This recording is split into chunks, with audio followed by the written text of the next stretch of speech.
ఢిల్లీ మద్యం కేసులో BRS MLC కవితకు ఊరట దక్కింది. ఈడీ, సీబీఐ 2 కేసుల్లో కవితకు సుప్రీంకోర్టు బెయిల్ మంజూరు చేసింది. 5.5 నెలల తర్వాత కవిత బెయిల్పై విడుదల కానున్నారు. కవిత బెయిల్ పిటిషన్పై సుప్రీంకోర్టులో దాదాపుగా గంటన్నర పాటు వాదనలు సాగాయి. జస్టిస్ బీఆర్ గవాయ్, జస్టిస్ విశ్వనాథన్ల ధర్మాసనం ఇరువైపులా వాదనలు వినింది.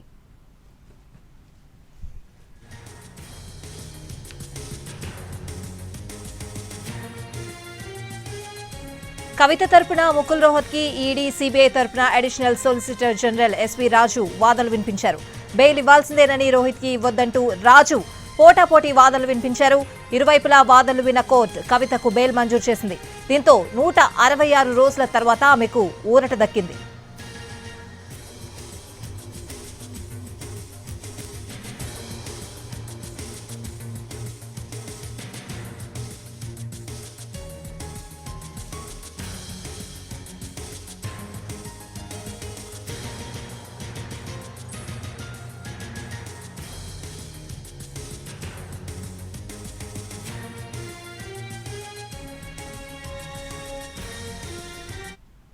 కవిత బెయిల్ మంజూరుకు సుప్రీంకోర్టు 3 ప్రధాన కారణాలు చెప్పింది. సీబీఐ తుది ఛార్జ్షీట్ దాఖలు చేసిందని, ఈడీ కూడా దర్యాప్తు పూర్తి చేసింది.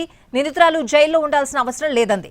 10 లక్షల రూపాయల చొప్పున 2 ష్యూరిటీలు సమర్పించాలని, పాస్పోర్ట్ సరెండర్ చేయాలని కోర్టు బెయిల్ షరతుల్లో పేర్కొంది. సాక్షులను ప్రభావితం చేయకూడదని సూచించింది.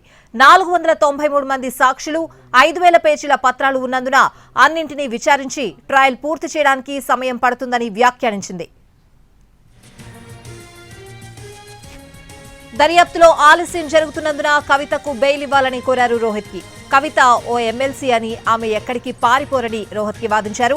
సాక్షులను బెదిరిస్తున్నారని చెప్తున్నారని, కానీ ఎక్కడా దానిపై కేసు కూడా నమోదు కాలేదన్నారు. సౌత్ గ్రూప్ నుంచి తరలించినట్లుగా చెప్తున్న నగదును కూడా స్వాధీనం చేసుకోలేదన్నారు. కేసు పెట్టడానికి 4 నెలల ముందే ఫోన్లు ధ్వంసం చేశామని చెప్తున్నారని, ఇది విచిత్రంగా ఉందని అన్నారు.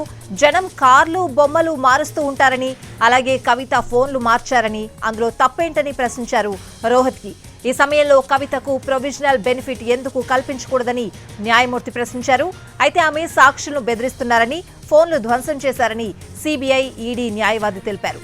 అయితే ఆమె ఫోన్లు ధ్వంసం చేయలేదని, తన పనివాళ్లకు ఫోన్లు ఇచ్చారని రోహిత్కి చెప్పారు. పనివాళ్లకు ఐఫోన్ ఇచ్చారా అని ప్రశ్నించిన ఏఎస్జీ, అందులో ఎలాంటి డేటా లేదన్నారు. తాను కూడా ఫోన్లు తన పనివారికి ఇస్తానని ఈ సమయంలో రోహిత్కి అన్నారు.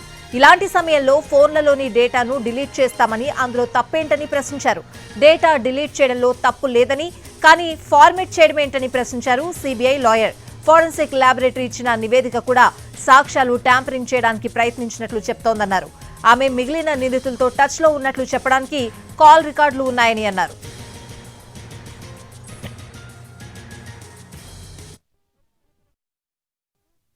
ప్రతి వాయిదాకి రావాలని కోర్టు వారు షరతులు విధించారు. 10 లక్షలు 2 సూటీలు లేకన 2 సబ్మిట్ చేయమన్నారు. సాయంత్రం 5 గంటలకల్లా విడుదలయ్యడానికి ఎక్కువ అవకాశం ఉంది. పాస్పోర్ట్ సరెండర్ చేయాలని కూడా చెప్పారు. విదేశాలకి కోర్టు పర్మిషన్ లేకుండా విదేశాలు పోకూడదని తీర్మానం చేశారు. ఈ రోజు ఈ కేసులో కవితమ్మ గారికి బెయిల్ ఇవ్వడానికి సిబిఐ, ఈడీ ఇష్ట ప్రయత్నం చేసింది రాకుండా చేసేదానికి. అయినా కానీ ముకుల్ రోహిత్ గారు తన కేసులోని చాలా మహిళ 5 నెలల నుంచి ఆమె రిమాండ్లో ఉన్నారు. ఈ కేసులో సాక్ష్యాధారాలు ఆమెకు వ్యతిరేకంగా ఏమీ లేవు కనుక ఆమె బెయిల్ నుంచి జంప్ అయిపోయే అవకాశాలు లేవు కనుక ఆమెకు సిసోడియా బెయిల్ పిటిషన్ను పరిశీలించారా అని జస్టిస్ గవాయ్ ప్రశ్నించారు. పరిశీలించామని, ఆయన కంటే బెయిల్ ఇవ్వడానికి కవితకు అవకాశాలున్నాయని అన్నారు రోహిత్కి. విచారణలో ఆలస్యం జరుగుతున్నందున బెయిల్ ఇవ్వాలన్నారు. పైగా ఓ మహిళకు బెయిల్ ఇవ్వొచ్చని అన్నారు.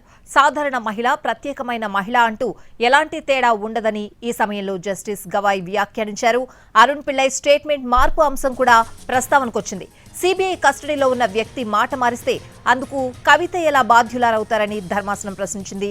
కస్టడీలో ఉన్నంత మాత్రాన ఎవరూ ఆ వ్యక్తిని కలవరని కాదన్నారు సీబీఐ లాయర్. కవితకు జారీ చేసిన సమన్లలో ఎదురెదురుగా కూర్చోబెట్టి విచారిస్తామని ఉందని, దాంతోనే పిళ్ళై తన స్టేట్మెంట్ వెనక్కు తీసుకున్నారని అన్నారు ఏఎస్జీ రాజు.